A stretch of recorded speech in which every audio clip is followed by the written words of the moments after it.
All right. What's up, everybody? Good to be back for another stream. We've had a lot of exciting stuff. We had the Richmond Battle Harden event happen. We also had the AGE Open tournament that happened on the West Coast. Uh, so that's great that we have something to look at before Pro Tour is the most important thing, right? Um, it it's not indicative of absolute results, but it is something to look at. So I just want to chat for about 10, 15 minutes or so, just about what happened, right? And just talk about the top eight selection, some things I saw during the tournament that were really heads up. Um, Luckily, I was asked to commentate round 3 and 6 of the Battle Harden. So as soon as shout out to Mansant, doing all that hard work, even though the internet problem happened, he is releasing the VODs for the Battle Harden. So Josh and I ended up commentating round 3 and round 6. Super excited to do that, and I think Ethan is going to be uploading 2 videos a day starting today. Um, at least that's what his plan was. Anything could happen. What's up, Damien? Good to see you, man. So yeah, great opportunity to commentate that, and yeah, we saw a pretty open top eight in Richmond. We had two Oldhims that ended up going to the final. One was on a more mid-rangey list, basically, and then one was a lot more fatigue. So then we had 6 different heroes, right? We had Alexi, an Azalea, a Bravo, a Dash, a Azuri, and forget what the last one was. But Dromai, right? And so it was a pretty open field, right? However, I believe the most represented deck was Lexi and then Dromai and then Oldhim. So the fact that Oldhim was the third most represented deck, but had the highest conversion to top eight, and then like kind of swept the top eight and actually ended up in the finals for both of them, kind of says a lot. One interesting data point that I'm looking at is I'm trying to keep an eye on the performance of Azalea because it would have been a huge data point if anybody but Brody Spurlock made top eight with Azalea. I think that would have indicated that the hero will do really well during the Pro Tour. But because it was only Brody, I'm skeptical on whether that was Brody and his skill or it was the hero. I'm not entirely sure. But like if there was some other person that made it in as Azalea as well, then it's pretty like safe to assume. But right now, I'm still in the ballpark that Lexi is the better Ranger. But we'll see. We'll see come in a week and a half, right? Also, this will be the last stream before the Pro Tour, unless I can sneak one in on a Monday. Yeah, on Monday, because I will be leaving Tuesday afternoon to go to Atlanta, stay the night in Atlanta, and then fly out first thing Wednesday morning. Then we got basically draft practice for 2 days before the banquet, because we got to get right on that. So yeah, we had the AGE Open. We saw big name players like Chris Lyally. He was on Briar. He did not make top eight, but still had a good showing. I think he was 1 win shy of making top eight, I think. But once again, I mean, Chris is an amazing player, so I don't think you have to be careful when looking at tournament results, and the names behind the hero mean almost as much as the hero, right? If Michael Hamilton top aided with Reinar, you wouldn't say that Reinar is broken or Reinar is the best hero in the game. You would say that Michael Hamilton's the best player in the game. And, you know, just made it with Reinar, just happened to be Reinar, right? So it's very hard to look at the results and make those educated guesses because it's just what they are. Um, yeah, it's just something that you have to speculate on, and you have to come up with your own kind of assignment on whether you're assigning most of the performance on the player or the hero or both, right? Um, so as far as to keep everybody updated on my testing for Pro Tour, I'm currently on one of three heroes that are at the top of my list, and that is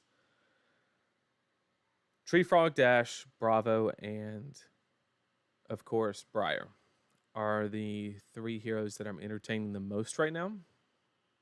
I'm not committing to any of them not yet.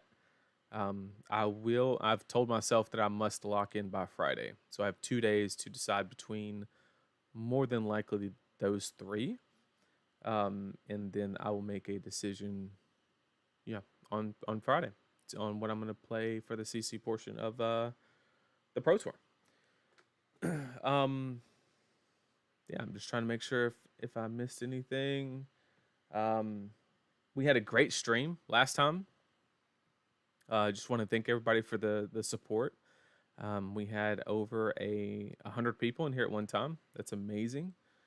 Also, been doing more podcasts. I did a podcast with Patrick over at Off the Rails TCG on the Action Point podcast, and then also the Taco Time podcast with Anthony.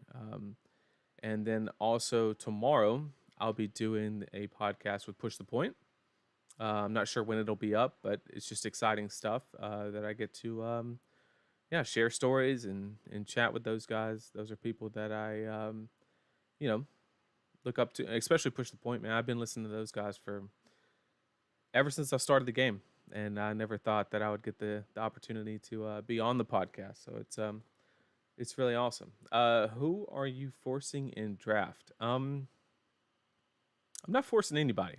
There's the one thing I know for sure is there's no hero in this set that you can. How do I say this? Like in Uprising draft, right?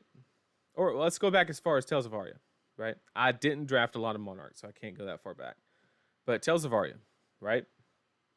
Your safest bet to go 2-1 was to draft Briar, even if there was 4 Briars in the pod. It was your safest bet.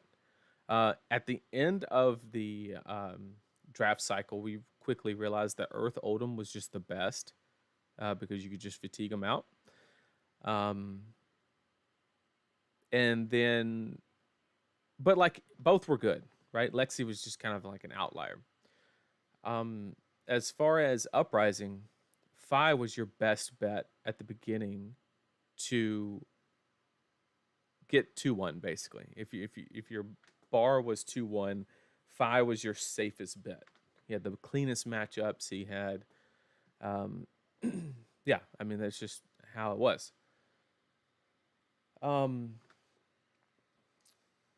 And then we quickly realized at the end of Uprising draft that Icelander actually ended up being the strongest hero.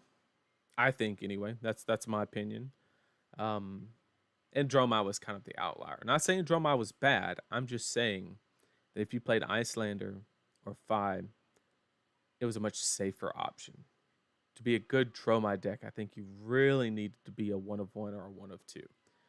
And if you're a 1 of 3 Dromai, you just had a pile of cards that like strategic plannings and all kind of just bad cards. Although the red one is pretty good in Dromai to cycle back big cards, but that's nor here nor there. So now we come up to this set, right? Assassins clearly have the biggest card pool. But you have to look at that in the correct manner. That doesn't mean that if you draft Assassin, you're safe, right? Because you will have when people start reading packs, they will say, "Oh, there's still more assassin cards, right?"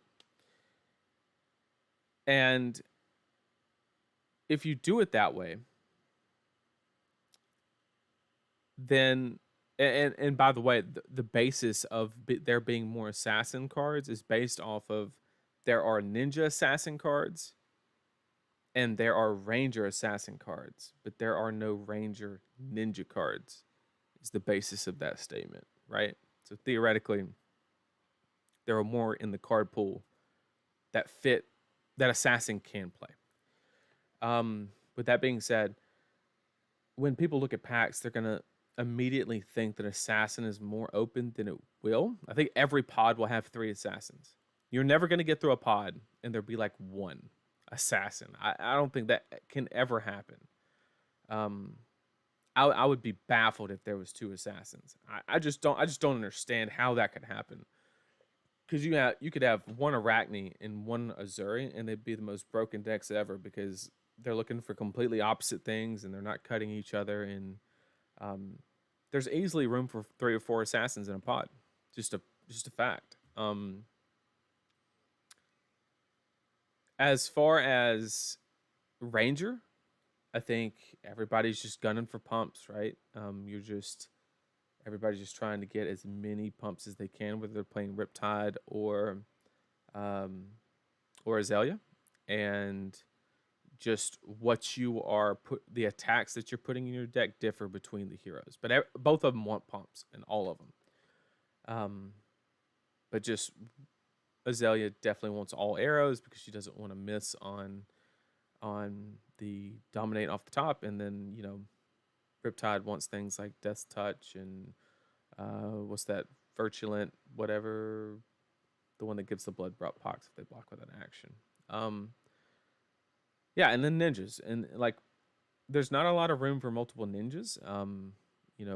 Basically one person's going to be getting all the surging strikes and cut off Katsu, and the other person's going to be getting all the yellow deadly duo and the good Benji cards.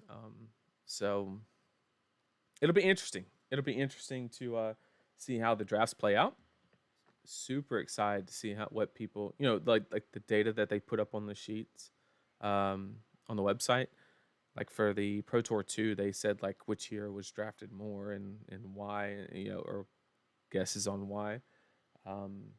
So it'll be super interesting to see how that. But I agree with Justin Evan. You do get punished by forcing in this set. With that being said, my typical go-to strategy is I like to just take a class card out, the best class card in the pack, pick one. I think sending signals is very important in this set because if everybody quote unquote does the safe option of picking generics and staying open, right? Well, by pick 4 or 5, all the generics are gone. So now everybody starts picking class cards at the same time, and everything looks open. So like when everybody goes generics to open with for the first 2 or 3 picks, you just create mass confusion within the pod because you're giving 0 signs, and everybody's just shooting from the hip. So I think it's very interesting. It's a very interesting dynamic.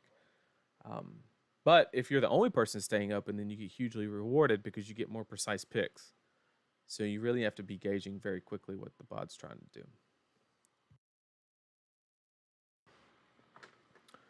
Thoughts on Art of War and Katsu? I think it's a very risky card. In a format where there's a lot of on hits, it can be very punishing to be stuck in your hand. I do think it's one of the best tools to combat Oldhim, but I don't know.